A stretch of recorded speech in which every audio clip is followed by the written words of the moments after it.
All right, everyone, Bryce Gelman here today, going to be doing a full-scale NFL 2024 season preview, going through all the division winners, going through my predictions for the NFC and AFC championship winners, and of course, the Super Bowl. But stay tuned for the end.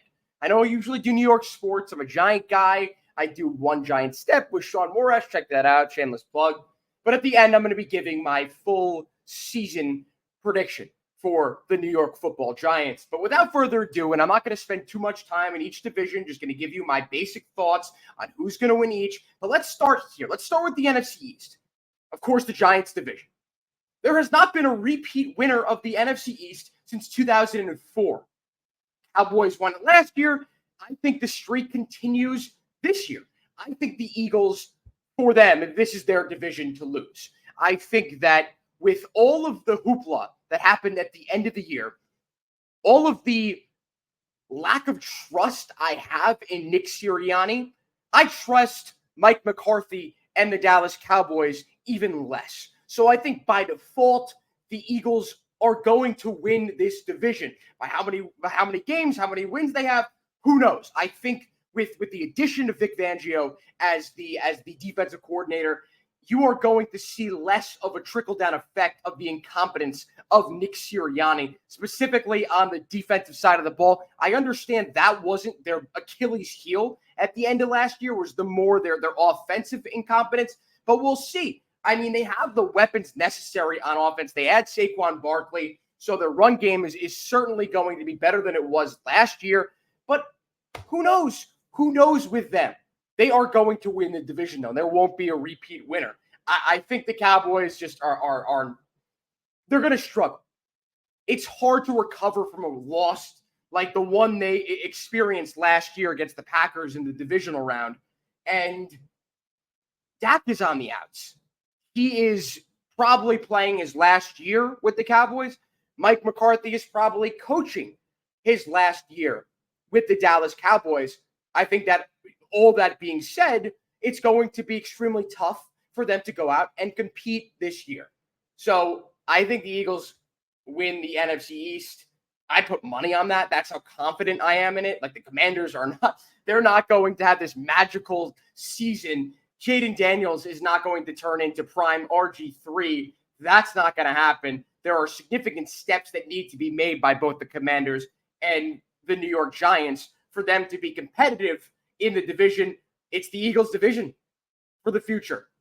I just don't have any trust in the Cowboys. I have no trust in Jerry Jones whatsoever to run his team. Step back. It's very hard as an owner when you're emotionally invested and, of course, financially invested as well to also do a good job running the team. Cowboys have done a really solid job drafting. Other than that, not so much. All right, let's get into the NFC North. I think this could be a really close race than it was last year. I think with how good the Bears have surrounded Caleb Williams with all the weapons, they are going to be a force to be reckoned with. There isn't any chance that the Bears will be their usual selves. I think they have turned the page. They have taken a step towards where they want to be, which is a competitor in the NFC. Their future is really solid. We got to see who Caleb Williams is, though, in the NFL. Will he be the out-of-control, hold on to the football way too long type quarterback? Or will he adapt, get the ball out quick, or throw it away when he needs to throw it away? I think he will be that guy. I'm not even saying I think. He's already the best quarterback in Bears history. He needs to just have a solid season. 4,000 passing yards, 30 touchdowns, 15 interceptions, whatever. He's already the best quarterback in Bears history. There is not a high bar to clear when it comes to being that title of the best quarterback in the franchise's history. And then looking at the Packers, what they did last year, being within a play or two of advancing to the NFC Championship game, of beating the best team in the NFC and potentially the entire NFL. Of course, they didn't do anything to earn that, that banner of being the best team. But I think on paper, they are and they still will be They were, and they still will be this year in the 49ers. The Packers, they're for real. They add Xavier McKinney in their secondary. They've got another year of Jordan Love. Last year, he got as much experience as you'd like him to get. I have full trust in him. I drafted him in one of my fantasy leagues. I think he is one of the best quarterbacks in the NFL, and he's going to continue to show that. You lose A.J. Dillon for the entire year, and so what? Josh Jacobs is in the backfield now, replaced Aaron Jones.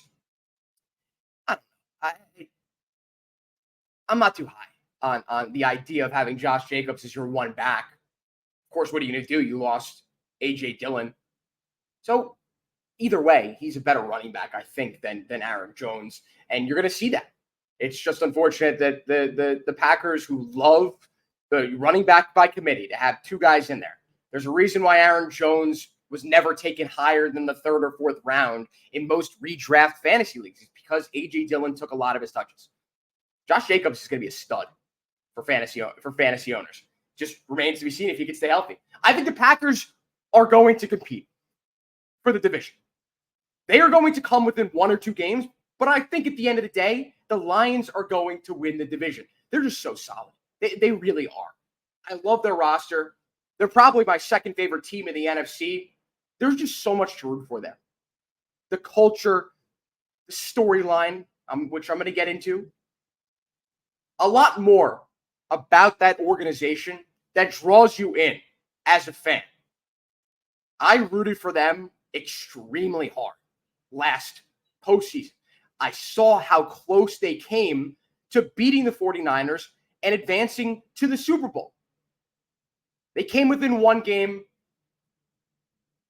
of potentially winning their first Super Bowl in franchise history. This is the worst franchise in all of sports history in the United States. I think that that's not far-fetched to say. They had no success. They were terrible for years.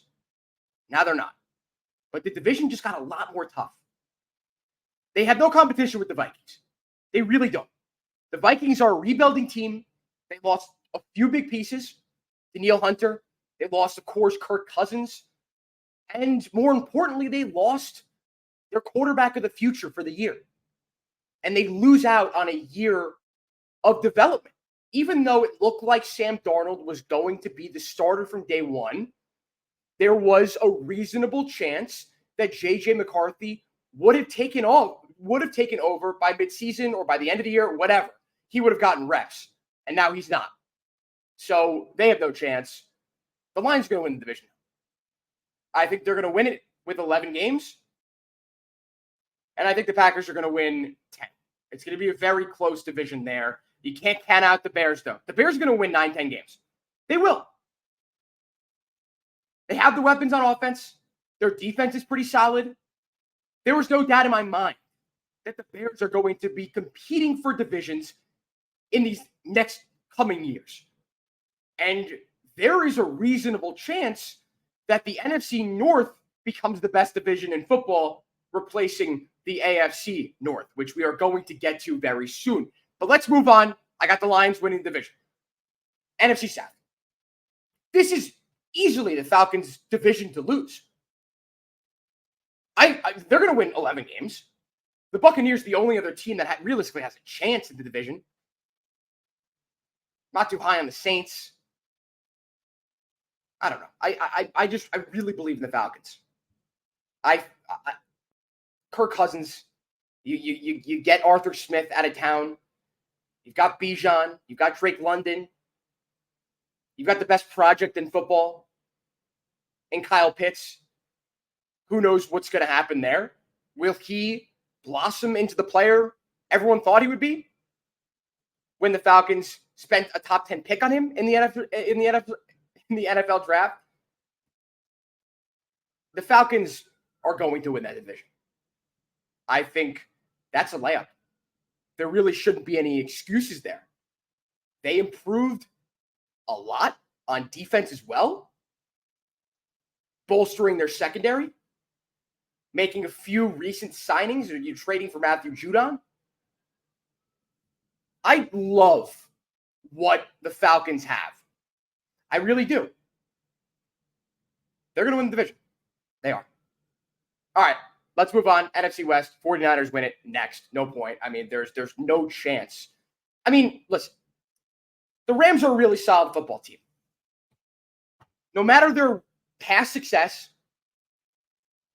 no matter how many draft assets they devoted to try to win the Super Bowl that they did, they still have Matthew Stafford under center. They still have some solid options in their offense. They are not a team to overlook. With a healthy Cooper Kupp, who knows what the Rams could be? I just don't think they stand a chance against the 49ers, who brought back every guy they needed to bring back. They brought back Trent Williams. They brought back Brandon Ayuk, even when it looked like there was no chance that that was going to happen. But they did it. On paper, they're just so good. They are so well built.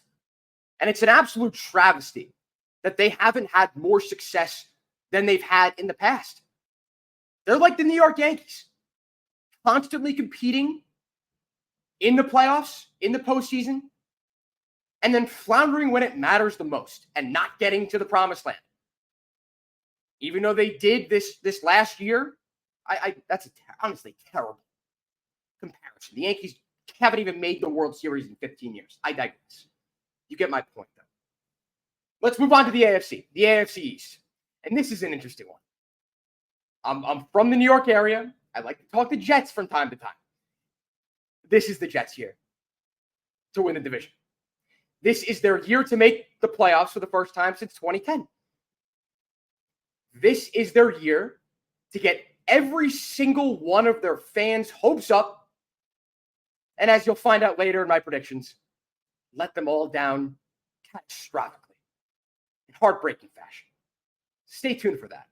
That'll be a part of some predictions that I have at the end of this video with the AFC Championship game, and I kind of spoiled it, whatever. The NFC Championship, the Super Bowl. The Bills are a major question mark. How many guys they lose in their defense? They lost Stephon Diggs. Their offensive line has and will continue to be a major question mark. But you still have Josh Allen. So you never can count them out. You just can't. Josh Allen is that guy, no matter what you want to say about his miscues, his interceptions, all the stuff that he does that makes you scratch your head. He's still one of the most, if not the most talented quarterback in the NFL, not named Patrick Mahomes. You can't count them out. You really can't. And you look at the Dolphins, a well-run, a well-oiled machine offensively. Their defense could be their Achilles heel. It will be their Achilles heel. Their offense, you know what to expect with them. You have to worry, of course, about Tua and his concussion history. If he gets another one, if he gets two more, he's probably done for his career. I mean, he'd be smart to retire if he gets 2 or 3 more concussions in his career. So you hope that that's not going to be the case. You hope he stays healthy. If he does stay healthy, they'll finish second in the division. They'll make the playoffs. They'll compete with the Jets to win the division. I just know. I feel it in my heart. The Jets, with them addressing their biggest need at offensive line, with them hopefully having Aaron Rodgers healthy for an entire season, I just feel it in my bones. I feel it. They are going to go to the AFC Championship game in a stacked AFC. They're going to get there.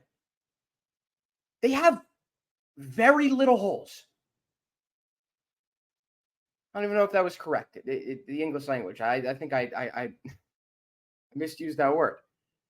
They are so good. They really are. For whatever reason, they have been overlooked in a lot of predictions that I've seen. The Jets have the opportunity to be the number 1 seed in the AFC. And there's no doubt in my mind. If Aaron Rodgers stays healthy, and even if he doesn't, they still have Tyrod Taylor, a much better option at backup quarterback than Zach Wilson ever was. They got a little cute last offseason. They thought they didn't need to make the adequate changes with their offensive line. And they thought, whatever. Aaron Rodgers not going to get hurt. He rarely gets hurt. We're going to be fine with Zach Wilson as our backup. Zach Wilson will get a chance to learn under Aaron Rodgers like Jordan Love did. He's going to take over in 2 to 3 years and lead the Jets to multiple Super Bowls. That obviously was never the plan, but it makes you question why they did what they did. Of course, you can't plan for a torn Achilles from your Hall of Fame quarterback on the 4th play of the season, but you certainly can prepare as best as you could have for that situation, and they didn't. Joe Douglas learned his lesson. He made the necessary moves to ensure this team has its best chance to win a Super Bowl since Joe Namath won Super Bowl III. That's how good this team is. This is their year to win the division. I think they do it. Let's move on to the AFC North. Well, first, I have to address the fact also the 4th team in that division, the AFC East, the Patriots might be the worst team in NFL history.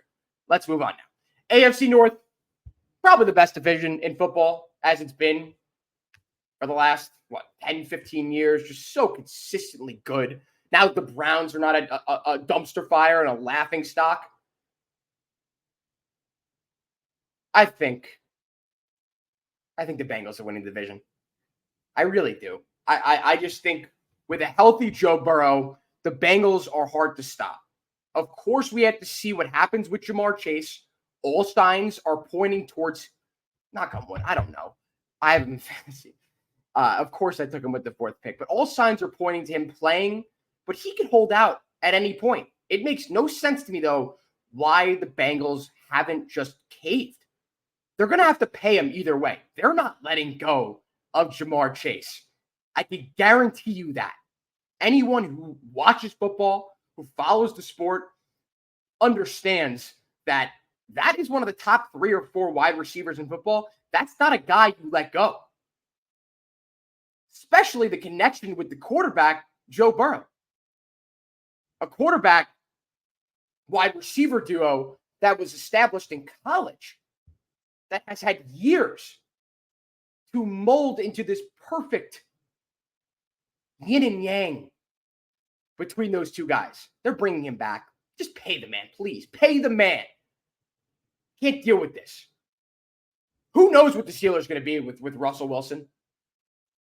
How early will it be before Justin Fields ends up starting over Russell Wilson? Will it happen at all this season? A lot of question marks there. And with the Browns, who the hell and what the hell is Deshaun Watson?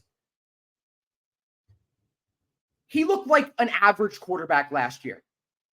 We saw him turn into one of the best talents in the entire league with the Texans before he was traded for an unbelievable haul to the Browns, which of course came with the accompanying massive deal, contract extension that the Browns gave Deshaun Watson. It's a huge question mark.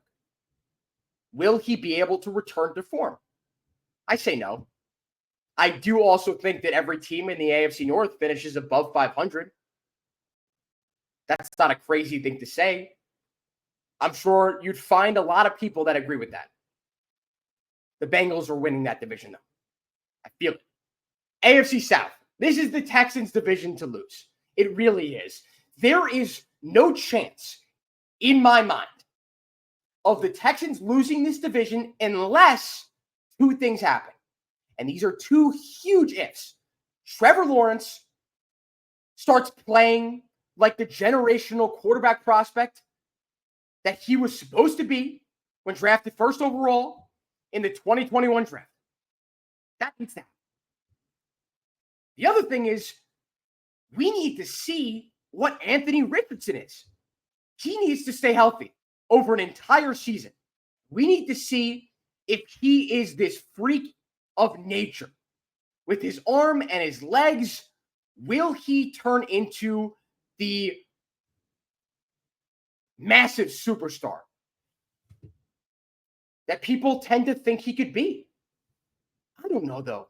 I drafted him in my main league, my most expensive buy-in league, because of the upside. There's a chance that he does turn into the guy that a lot of people think he could be. There's also a chance that he sucks. And he gets hurt again. And in that case, coupled with if Trevor Lawrence isn't able to find what made him such an eye-catching prospect entering the NFL, this won't just be the Texans' division to win this year. It'll be their division to win next year, the year after that, and many more years to come. That's how well they're built. Specifically on offense with CJ Stroud. Texans are winning this division. AFC West, listen, the Chiefs almost choked away the division last year. It was an argument that you could have made up until the last 2 weeks when the Chiefs won both of their matchups that the Chiefs may lose the division. They're going to win the division this year. There shouldn't be any doubt in your mind. When you look at the other teams in the division, did they really stand a chance with the Chiefs? They found a way that worked. They found a way to play football that worked, which deviated from what they found so successful. They started running the ball more. Their defense stayed dominant. They lose L'Jarius Sneed. Fine. How many times have the Chiefs proved that they could lose one of their guys, whether it be on offense or defense, and still manage to be successful? Anything is possible when you have Michael Jordan on your team. And of course, I'm referring to Patrick Mahomes. They're going to win the division, the AFC West. You can mark my words. Now let's get into my predictions for the AFC Championship and the NFC Championship. The Jets are going to make the AFC Championship. They're going to face off the Ravens, who of course added Derrick Henry, who returned all of their really good players. They lose Marquise Brown, which who cares? It's not a big deal. Zay Flowers is wide receiver 1. I'm not worried whatsoever about that. The Ravens are going to be down 6 points in the fourth quarter. The Jets, it's going to look like they have it. Lamar is going to go on a game-winning drive. Justin Tucker is going to seal the Jets' fate. The Ravens will advance to the Super Bowl. And the Jets fans, who this is going to be at MetLife, because I really think that the Jets will be the number 1 or 2 seed in the AFC, will go home in heartbreaking fashion. So close they could taste it to a Super Bowl, at least a Super Bowl appearance. I think for a lot of Jets fans, that would be enough. You know how New York sports fans are, though. Once you taste it, you want what's there. And if you don't get it, you're going to be disappointed. Expectations change when results change, specifically in New York. Jets fans haven't had anything to root for. They haven't had anything to be excited for. Last year was their year. Rodgers gets hurt in the fourth play. This is going to be their arc, referring to Christopher Moltisanti in The Sopranos. Where's my arc? A lot of people, Jets fans included, are asking, where's our arc? This is going to be it. The Jets are going to peak. And they're going to fall flat on their faces in the AFC Championship game. The Ravens, Lamar, he's able to put it together. He's able to figure out how to perform well in the playoffs. He's going to have the option of giving the ball to Derrick Henry 30 times in a big game. There's going to be a weight lifted off his shoulders where I don't need to run. I don't need to do what I got to do. I can stay in the pocket. I can also escape the pocket and do what I do best. Get yards, which he just didn't do in the AFC Championship game last year. Credit to Steve Spagnuolo. Ravens are going to do it. They're going to make the Super Bowl. And now looking at the NFC, I really want to say the Lions are going to get there, and I really want to say the Lions are going to make the Super Bowl. It is extremely difficult to get back to where you were the season before. And in the Lions' case, that was the NFC Championship game, where they were 1 or 2 or 3 plays away and 2 Josh Reynolds drops from making the Super Bowl and winning their first ever Super Bowl in franchise history. I really want them to get back there. I just have a bunch of question marks with their secondary and their pass rush besides Aiden Hutchinson. The Lions have the assets to go out and make a trade for a pass rusher opposite of Hutchinson. Will they cash in, though? It remains to be seen. With Ben Johnson at the helm, their offense is almost unstoppable with all the weapons that they have. They have a top 3 tight end in football in Sam Laporta. They have a top 4 wide receiver in Amon-Ra St. Brown. And they probably have the best running back committee in all of the NFL. Oh, and also maybe the best offensive line in football. It's the defense. That is their Achilles heel. It's their secondary and whoever is going to be lined up opposite of Aiden Hutchinson with their pass rush. I really want them to get there. I just don't think it. I don't think it's going to be the case. I think the Packers will knock them off in the divisional round, in the wild card round, whatever it may be. And Jordan Love is going to play his team to a very close fight trying to get to the Super Bowl. 49ers are going to get there. They're going to get to the NFC Championship game. On paper, they're unbelievable. And they are just well-oiled machine. They're going to get there. There's no doubt in my mind. The 49ers are going to win. And we're going to get the Super Bowl that we all want. Or it wasn't that. It was Lions, Ravens. But it's going to be Ravens, Niners in the Super Bowl. And I think Lamar does it. I believe in Lamar. I believe in the Ravens. I believe in John Harbaugh. Lamar is going to put it together. He's going to figure it out in the postseason. And once he does that, they're going to be almost unstoppable. They win the Super Bowl. That's my Super Bowl pick. And now, what you've all been waiting for, let's get into my Giants predictions. I think the Giants are going to win 7 games. I think they're going to go 7-10. Their over-under is 6.5. I think they go just slightly over that. I think Daniel Jones plays his way into a backup quarterback contract from another team. I believe and hope and pray the Giants' pass rush will be unbelievable. Brian Burns, opposite of Kayvon Thibodeau, with the best defensive tackle in football in the middle, in Sexy Dexy, they are going to wreak havoc among opposing quarterbacks and opposing offensive lines. But their offense will completely hamper them, and they will win 7 games. The league neighbors will develop into one of the top 15 wide receivers in all of football. They are going to force feed him as much as possible because you can't fully trust Daniel Jones to get him the ball downfield. So you give him the bubble screen here and there. You give him the run plays, the end arounds, whatever. Get the ball in his hands. Let him make magic. I think the Giants will prove that they are in a position with the right quarterback to be a contender in the NFL. What happens with their secondary is anyone's guess. That is the biggest question mark for this organization. And it is something that makes it very hard to sleep at night. Because realistically, what is the Giants' path forward besides trusting Deonte Banks, besides trusting Drew Phillips, besides trusting Tyler Nubin to turn into really solid football players?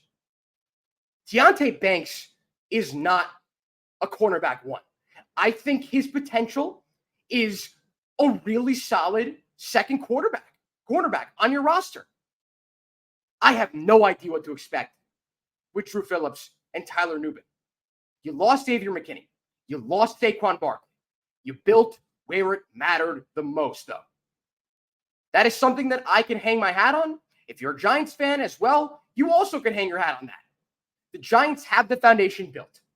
There are a few miscellaneous pieces that need to be put together, with the biggest being the quarterback. So we'll see. Daniel Jones will play his last game for the Giants, whether it be earlier on in the season, if he ends up getting hurt yet again with his third neck injury in 3 years or 4 years, whether it be the knee injury, or whether he plays the full season.